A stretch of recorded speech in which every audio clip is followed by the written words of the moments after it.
Welcome back to Tools and Track. Do you feel like the channel's been missing a to-do list lately? Well, today's your lucky day. Sorry G, free advertising has now come to an end.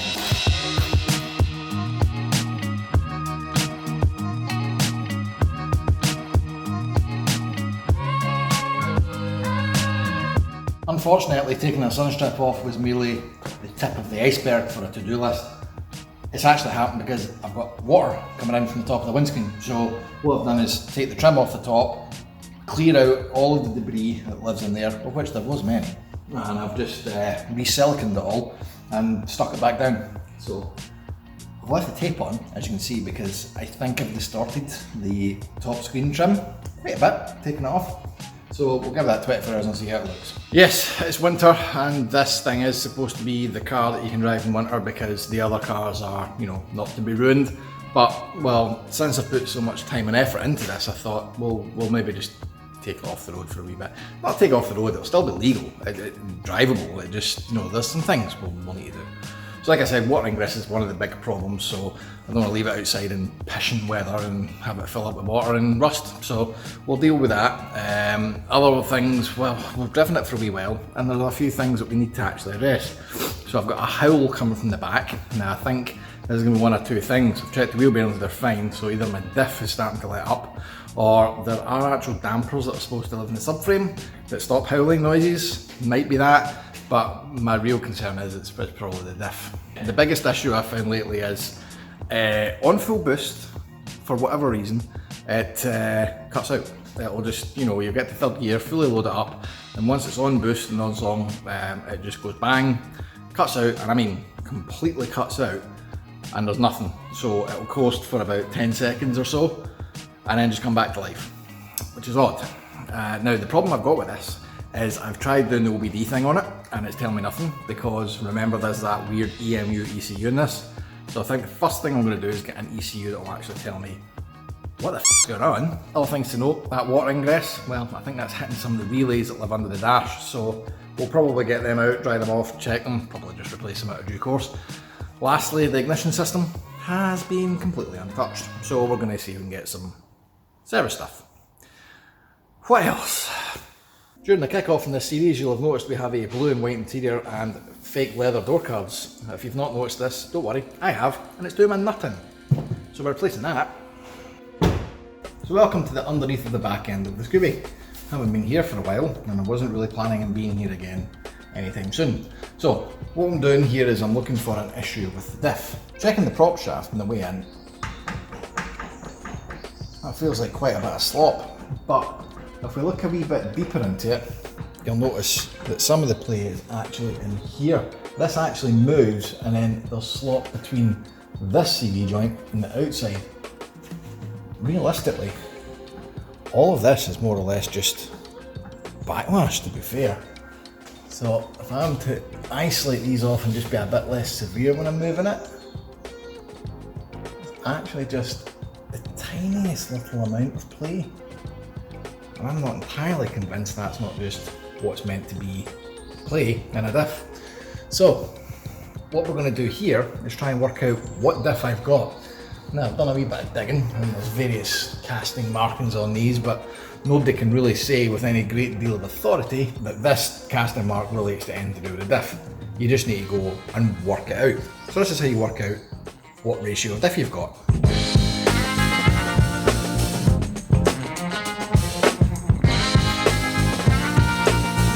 The bottom of the prop's been marked, and I've got the bottom of each wheel marked as well.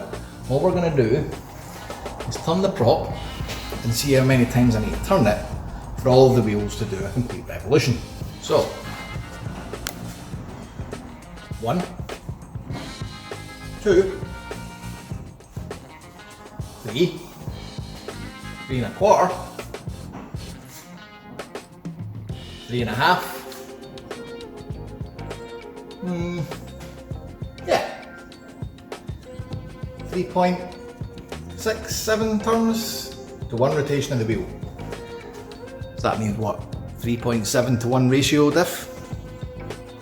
That's how you work it out. Now you join me in the engine bay. I'll be honest, I've not really put the camera on because Well, this cutting out on boost symptom, I thought, is it the MAF? No. We changed the MAF, it's not presented any solution. Was it the ECU? No, we changed the ECU and actually if anything, it's made it run worse. So I thought, well, sensors, crank sensor, cam sensor. I tried to take the crank sensor out, as you will note, and it is now in several pieces, like so. That's going to need replaced, but I don't know if that's been the cause of the problem, because it's... So, to get the rest of it out from the stump that's been left, I've had to take the alternator off, and I was wanting to do this anyway because you'll note that there was a ticking noise when we were on idle, and I've had the fear about piston slapping whatever else. So I wanted to check this to see if it's potentially a bearing failure, and it spins lovely, so we don't need to worry about the alternator. I think that's okay. However, what we have found is this. Now I'm pretty sure that should be tight, but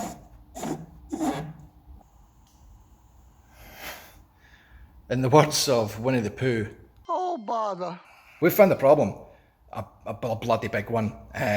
So some major surgery is about to follow. I don't know why it's doing that. So how these work, you've got your crank and then the crank pulley sits in a keyway. There can't be a keyway if it's doing that. So I have what can only be described right now is the absolute f***ing fear. So as I look around, I feel like I'm surrounded by a battlefield of broken Japanese dreams here. And this is fast at risk of becoming the same. So to get this crank pulley off, I'm going to have to take all of the coolant system off, namely to get the radiator out and get an impact gun on, because I'm not even going to humour the idea. Like, the bolt's tight, so it's going to need an impact gun to come off. But before I do that, I'm going to take the easier of the two to access timing belt covers off. It's just 410 mils, and I just want to get sight of the timing belt because I've got real concerns here at the moment that this pulley has really nazzed something on the timing belt side of things. Also, I was wanting a conservative to-do list this winter for this car, but it does occur to me that at no point do I have any history of a timing belt being done in it, which has been blissful ignorance on my behalf. Look at this, especially now having found that, and potentially chuck a timing belt on it because, oh Betsy, is there problems in here? Right. The belt doesn't look too bad. It doesn't matter. It's getting changed. There's no. We're doing the timing belt in this. There's no doubt about it now. There is some concerns though. So see here. There is some rather worrying rubber, or really glazed rubber debris sitting in that idler. Aye, there's going to be some horror stories behind here, I think. So, montage.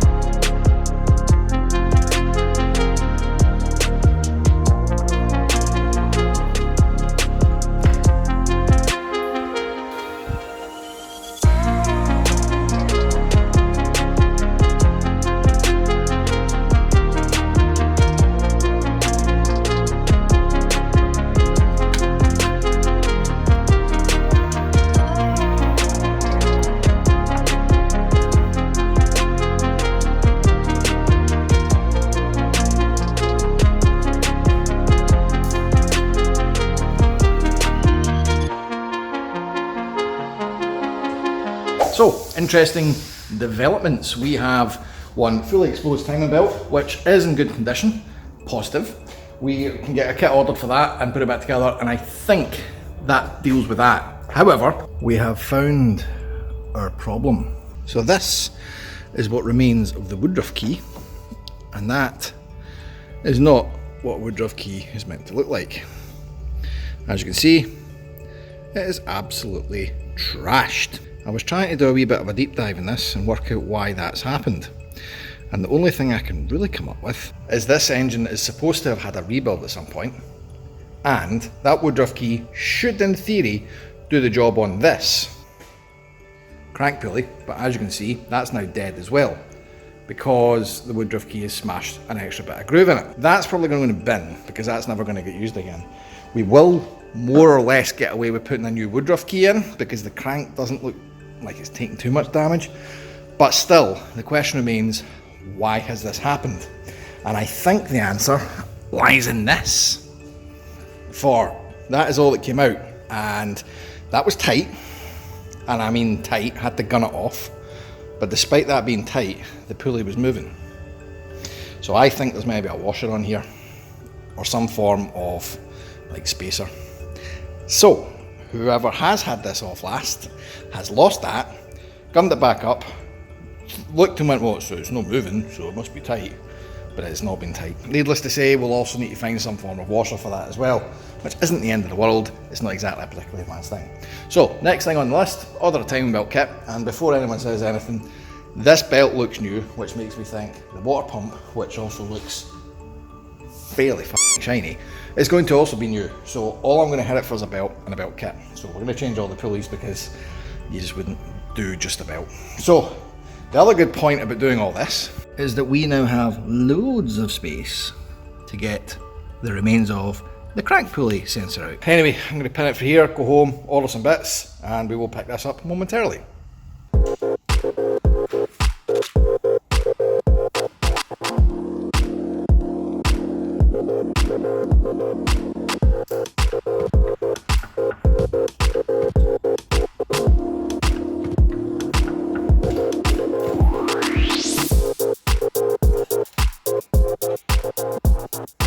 Right, you might be asking yourself, that's an odd Impreza, I've never had to see an inlet manifold come off to do a timing belt before, and you'd be right, you don't. But while I'm waiting on a timing belt, and while we're here, I thought I'd just nip in and do another small job that has been bothering me for quite some time. Can you spot the problem here? That is an inlet manifold bolt that is no longer. Now, I have had a strange whistly problem with this car for a while. Now, I don't think that's why the car keeps cutting out on boost, but it's certainly not helping. And while we've got it in bits, let's see if we can deal with it. So the first and most obvious way of trying to get a stump out like that is I am going to weld on a half nut.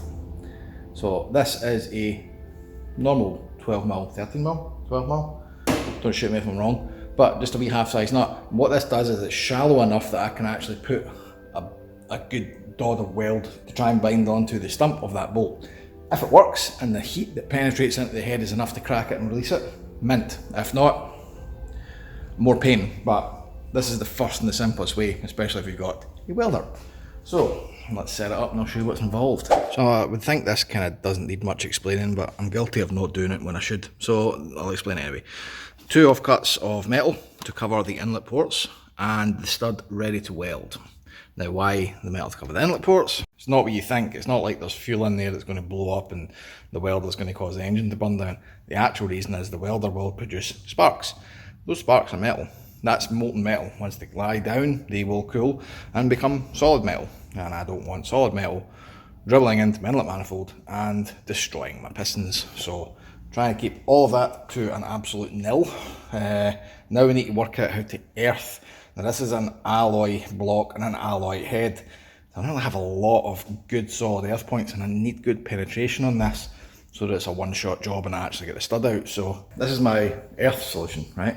Now this might seem a bit hilly-billy, but let me walk you through the math on that. This goes around the nut, we push the nut against the stud, the current will run through here, bang, weld in the middle. If I accidentally weld that onto the nut, oh well, it'll help me take it off. So that's not the idea obviously, but we'll see how we go on. So let's see if this harebrained scheme is going to actually work.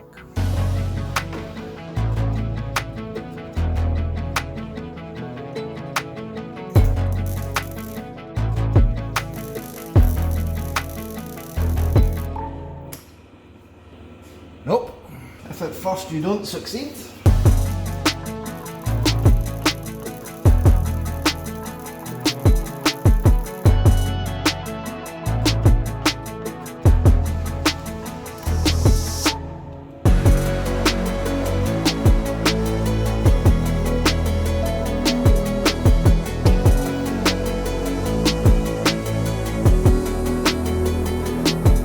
gonna lie, I didn't have a lot of faith that I'd have enough stump to weld onto with that. And it's been on my mind for like a long time, to the point where I started kind of getting a bit paranoid about it. Being like, what if I need this, and maybe I need to try that. And I mean, I actually ordered all of these. That's how bad a headache that was giving me. So big win that that's out. So I'm going to leave the inlet manifold off, to be quite honest, and then we'll just get the belt on and clean everything up, assemble it back up, and pray that I might have actually fixed them. Subarus are not normal engines, we all know that, and the timing belt's probably about the most extreme part of why that's not normal. So you've got 4 camshafts, a plethora of tensioners, and a whole host of other pulleys that this thing works on. But you've just got to look for what's critical and what's not. And with the added benefit of this woodruff key being so mashed, getting top dead center has been a challenge. But what I have to bear in mind is that the new pulley that I've ordered will find top dead center. So what I've done is, I have marked the teeth for reference on the pulley versus the belt. So that gives me a timing reference. I've also marked this pulley just off where its normal timing mark is, with a reference in the belt, and I've aligned all the pulleys to their timing locations. As you can see, 2 and 2, and the same here, 2 and 2. So the good news is we haven't slipped timing. Well, certainly the cams haven't. Who knows what's going on with the crank. Now that we've got all that sorted, I don't have an alignment tool, but I'm just going to be really careful with this. I've never really seen the hype when using an alignment tool, unless you're being really rushed about things.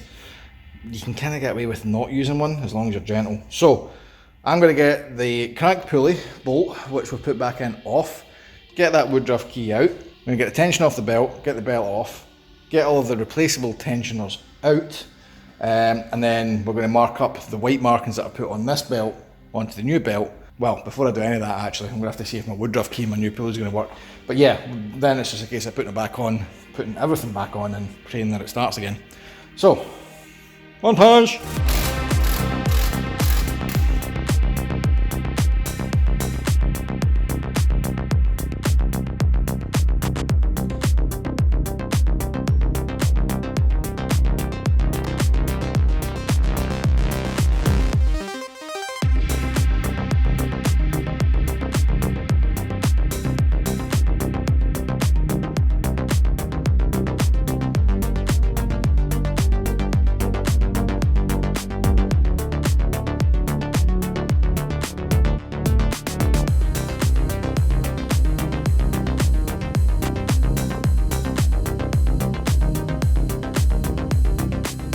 Right, that's the pulleys on, we're ready to mount the belt, except we're not, because this guy is the crank spigot that I thought was this in the kit.